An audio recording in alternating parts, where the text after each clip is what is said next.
નમસ્કાર દર્શક મિત્રો, હું છું શ્યામલ મહેતા. આપ જોઈ રહ્યા છો બાજ નજર.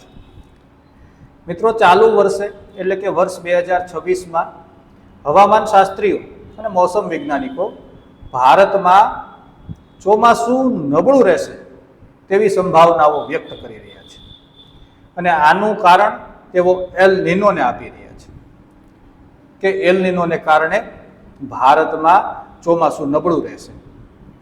તો એલ નિનો શું છે અને તેના કારણે ભારતમાં તેની અસરો કેમ પડી રહી છે તે વિશે આજે આપણે સમજવાની કોશિશ કરીશું.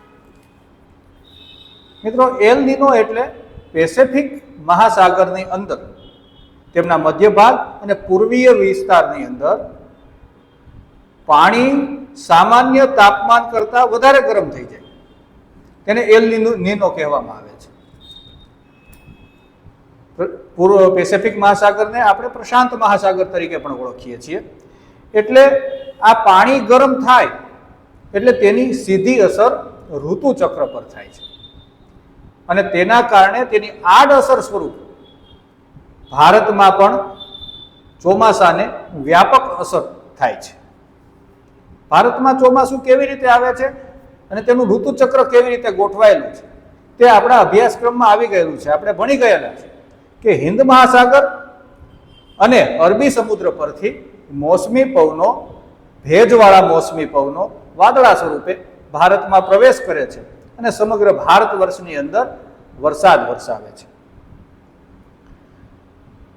હવે આ મોસમી પવનો જ્યારે ભારત આવે ત્યારે તે નોર્મલ ઋતુચક્રની વાત થાય છે, પરંતુ પેસેફિક મહાસાગરની અંદર જ્યારે આ એલ નિનોની અસર થાય એટલે કે પાણી ગરમ થવાની જે પ્રક્રિયા થાય સામાન્ય કરતાં વધારે, તેના કારણે આ જે મોસમી પવનો ભારતમાં પ્રવેશે છે તે નબળા પડી જાય છે, તેમની દિશા ફંટાઈ જાય છે.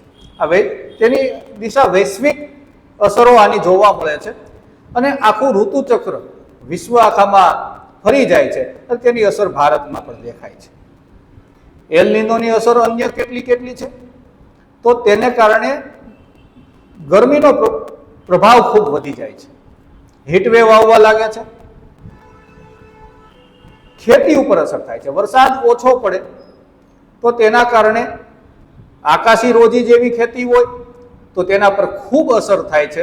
પરિણામે ઉત્પાદન ઓછું થાય, દુષ્કાળ જેવી સ્થિતિ થાય, ઉત્પાદન ઓછું થાય. ત્યારે ભારત જેવા દેશમાં અને ભારતના આસપડોશના દેશમાં જેઓ નૈઋત્યના મોસમી પવનો પર ચોમાસાનો મદાર રાખીને બેઠા હોય છે, તેમના પર દુષ્કાળની સ્થિતિ સર્જાય ત્યારે અન્નની, ખાદ્ય ચીજ વસ્તુઓની તંગી ઉત્પન્ન થાય છે. પરિણામે મોંઘવારી પણ વધે છે. એટલે એલ નિનોને કારણે દુષ્કાળ પડવાની શક્યતા જોવા મળે છે, પરંતુ દરેક વખતે આવું હોતું નથી. વર્ષ 2015ની અંદર એલ નિનોને કારણે ભારતના મોટા ભાગના વિસ્તારોમાં દુષ્કાળ જેવી સ્થિતિનું નિર્માણ થયું, પરંતુ આવું દરેક વખતે થતું નથી. વર્ષ 2023માં હવામાન શાસ્ત્રીઓએ આવી જ આગાહી કરી હતી કે એલ નિનોને કારણે ભારતમાં ચોમાસું નબળું રહેશે, પરંતુ વર્ષ 2023ની અંદર બહુ સારો અને વ્યાપક વરસાદ થયો અને એકંદરે ચોમાસું સારું રહ્યું હતું. એટલે વર્તમાન 2026માં જ્યારે હવામાન શાસ્ત્રીઓ અને મોસમ વૈજ્ઞાનિકો એમ કહી રહ્યા છે કે એલ નિનોની અસરને કારણે ભારતમાં ચોમાસું નબળું રહેશે તેવી શક્યતા છે, તો એ માત્ર શક્યતા પણ રહી શકે અને નબળું પણ, વાસ્તવિક રીતે નબળું પણ રહી શકે તેવી સંભાવનાઓ છે. કારણ કે ચોક્કસ પણ એવું નથી કહી શકાતું કે એલ નિનોને કારણે ભારતની અંદર ચોમાસું સદંતર નબળું રહેશે. એલ નિનોનો અન્ય એક વિરોધી પ્રકાર છે જેને લા નીના કહેવામાં આવે છે. લા નીના એક એવી પ્રક્રિયા છે, સામુદ્રિક પ્રક્રિયા, કે જેમાં પેસેફિક મહાસાગર એટલે કે પ્રશાંત મહાસાગરનું પાણી સામાન્ય કરતાં વધારે ઠંડુ થઈ જાય છે. આવા સંજોગોની અંદર ભારતની અંદર વધારે વરસાદ થવાની શક્યતાઓ હોય છે અને વર્ષ ખૂબ સારું રહેવાની શક્યતાઓ હોય છે. એટલે આ એક પ્રાકૃતિક ઘટના છે, પરંતુ આમાં માણસની દખલ છે. એલ નિનોની ઉત્પન્ન થવા પાછળ માણસની દખલ છે, ગ્લોબલ વોર્મિંગની અસરો છે.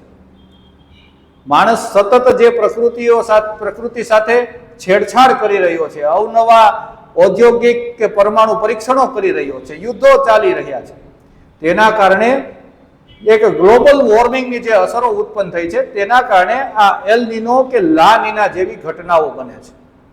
પરિણામે ક્યારેક અતિવૃષ્ટિ પણ થઈ જાય છે અને ક્યારેક અનાવૃષ્ટિ પણ થઈ જાય છે.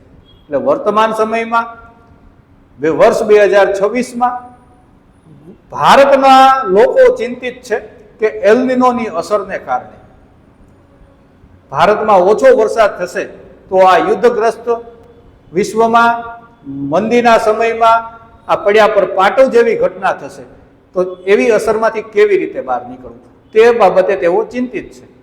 અને તેમના ચિંતાનું વ્યાજબી કારણ એ પણ છે કે વરસાદ થોડો ખેંચાયો છે. જે પ્રમાણમાં મોસમની અનુકૂળતા પ્રમાણે વરસાદ આવી જવો જોઈએ તે હજુ આવ્યો નથી, એટલા માટે થોડી ચિંતા છે. પરંતુ એલ નિનો એ કાયમ દુષ્કાળ લાવે તેવી કોઈ શક્યતા નથી. ઘણી વખત આપણે 2 દાખલા જોયા. 2015માં એલ નિનોને કારણે દુષ્કાળ પડ્યો હતો અને 2023માં એલ નિનોને કારણે દુષ્કાળ નહોતો પડ્યો. એટલે આ બંને શક્યતાઓ જોવાઈ રહી છે. હવે આગળના સમયમાં ખબર પડે કે માણસની પ્રકૃતિમાં દખલ માણસને કેવા પરિણામો આપે છે, જીવ સૃષ્ટિ માટે કેવા પરિણામો આપે છે. જય હિન્દ, જય ભારત.